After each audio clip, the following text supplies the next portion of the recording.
Sawadika, welcome to EBC World News and Talk Leader Asia with Natalie.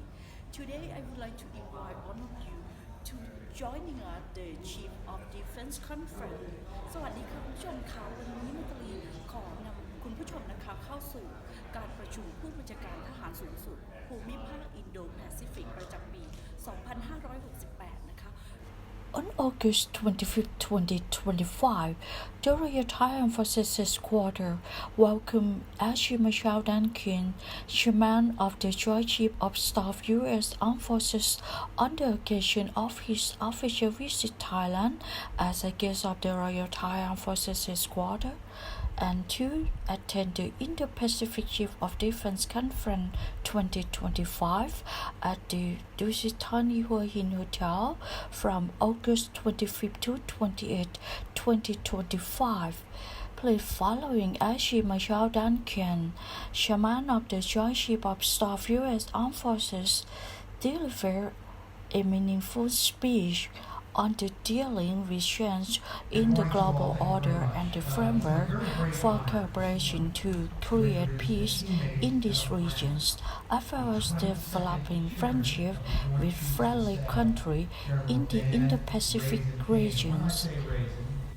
In addition to the war following this meeting, we must also follow the movement of the superpower China, Russia, India, North Korea, along with the number of friendly countries that are socialist regimes that have been invited to attend, commemorating the 80th anniversary of the victory in the Chinese People's War of resistance against Japanese aggression and the World Anti-Fascist War at the Great Hall in Beijing. Truly a beautiful place, and my hats off to all of the team from the Thailand military here who pulled this together, and to the staff.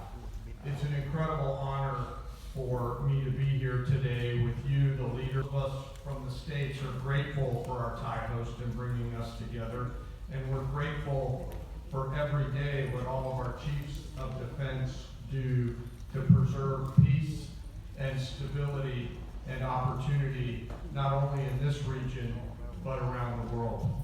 Minister, I want to say thank you in particular for opening up this conference, and I want to thank my friend and brother, General Song Wit, for having this conference here. General Song Wit, it was great to see your lovely family last night.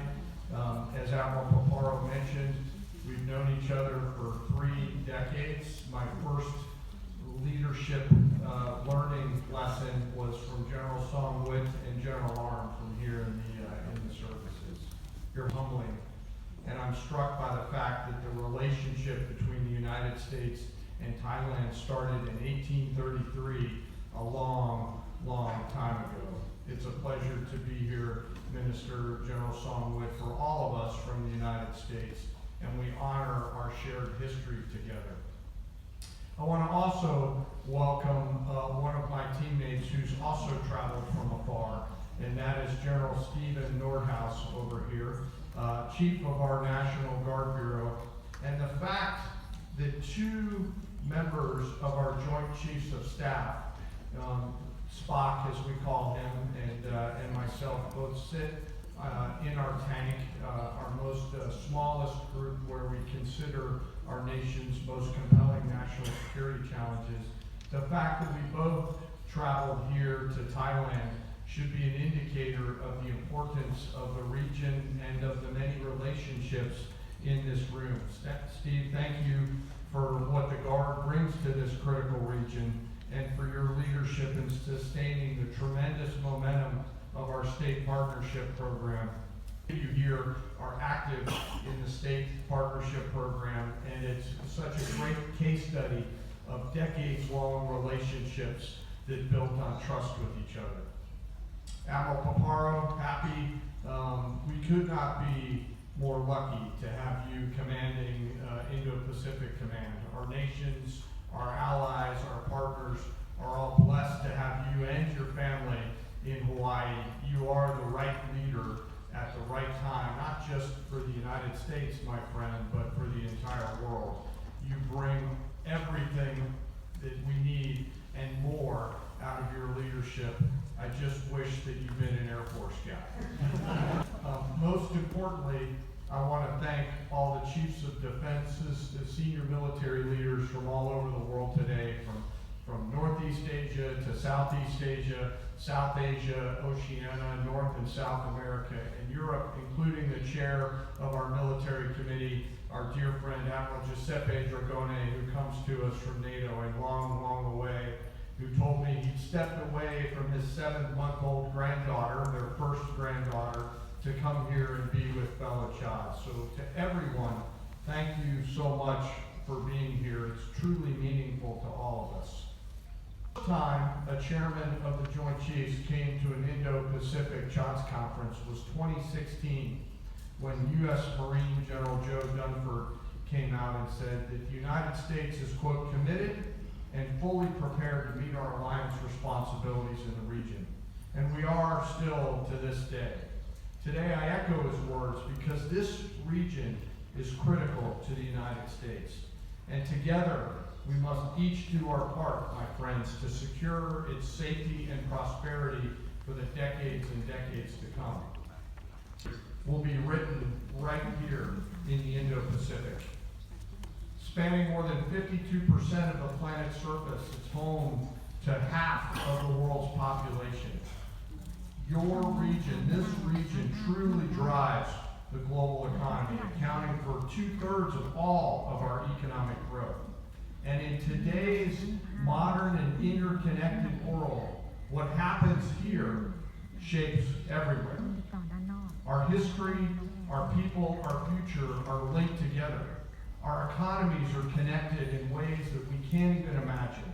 And our security remains, as it has been for many, many years, intertwined with each other.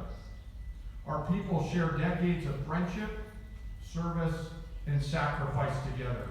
And I'm grateful that our interests are aligned. This is why this region, the Indo-Pacific region, is a priority for the United States for the foreseeable future. And it's why this year's conference agenda, Peace Through Strength, and the subject therein truly highlights our shared dedication to these security partnerships. We must all continue to carry that responsibility forward to ensure a secure and lasting peace, not just for the region, but for our people. As a cohort of peaceful nations, we seek allies and partners in the region that share our vision and values for a better world. We seek countries that understand what is at stake for the urgency that we must act in together. We seek nations that are willing to partner together with shared strength and contributions to the collective defense by those of us in the room here today. It's up to us to invest in each other, to enhance our own defenses, and together, come together to strengthen this incredible, capable network of teammates and friends and allies and partners. And together, we can increase our interoperability, and if need be, but hopefully not, together we can fight and we can win. The presence here and the presence of my teammate General Nordhaus highlights the United States is committed to our presence in this region. These partnerships in this room, our partnerships were built through decades of shared missions, earned trust, and an understanding at our core that we are stronger and safer and more prosperous when we stand together, shoulder to shoulder and side by side. There is no doubt that we are in this together, and through world's history, and even now, bad actors are out there conducting illegal and coercive, aggressive, and deceptive things that jeopardize the stability and security of the region and put inhibitors in the way of our prosperity, our sovereignty, threaten our livelihoods, and increase the risk of miscalculation. And unfortunately, the patterns are accelerating. Bad actors have grown bolder in challenging internationally accepted norms and the sovereign rights of nations across the Indo-Pacific. While responsible nations use military strength to uphold security, Others are using their assets to harass legitimate operations, intimidate their neighbors, and attempt to restrict lawful access to sovereign economic zones. But those who put our prosperity at risk don't get to decide our shared destiny. Only we do, both individually and collectively. We in these key leadership jobs now, we own these outcomes. And if not now, then when? And if not us, then who? And there's wonderful partnership opportunities that remain in front of us as we come together to generate peace through strength. And that's exactly what we're doing every day in the region. You can see it in the strength of our forward posture. You can see it in the exercises that we do side by side. You can see it in the actions and activities of our militaries that work together, all creating trust and partnerships between our military services. It's through these outstanding efforts and exercises like Cobra Gold that brought together Indonesia, Japan, Malaysia, Singapore, and the Republic of Korea. It's other examples like in the armed forces of the Philippines, the United States, Australia, down in Balikatan for the 40th iteration of that great exercise. It's like earlier this month in Talisman Sabre, which brought together Australia, Canada, France, Fiji, Germany, India, Indonesia, Japan, the Netherlands, New Zealand, Norway, Papua New Guinea, Philippines, the Republic of Korea, Singapore, Thailand, Tonga, and the United Kingdom and United States, with more than 42,000 service members building partnerships together out there practicing and rehearsing to create deterrence in the minds of those who may do us harm.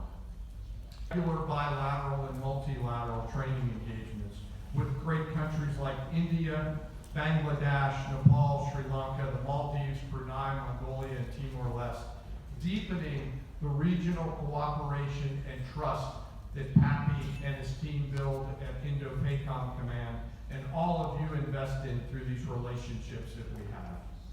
Right now, the more than dozen nations that are participating in exercise Super Garuda Shield 2025, hosted by Indonesia, and co-led with the U.S. Indo-Pacific Command. An exercise that has evolved into a premier multinational training event, further strengthening that integration and our trust between warfighting teammates. It's there and it's in these exercises where we sweat together to avoid any potential of bleeding together. As we speak, members of the state of Washington's National Guard, both Army and Air, are training side by side with their Thai service members in the 3rd annual Enduring Partners Exchange. This is just another example of the exponential return on the investment that the U.S. Estate Partnership Program brings to these relationships. What it's created through all of these exercises is the same thing that got each of us jobs here. It's the mutual trust that we built over many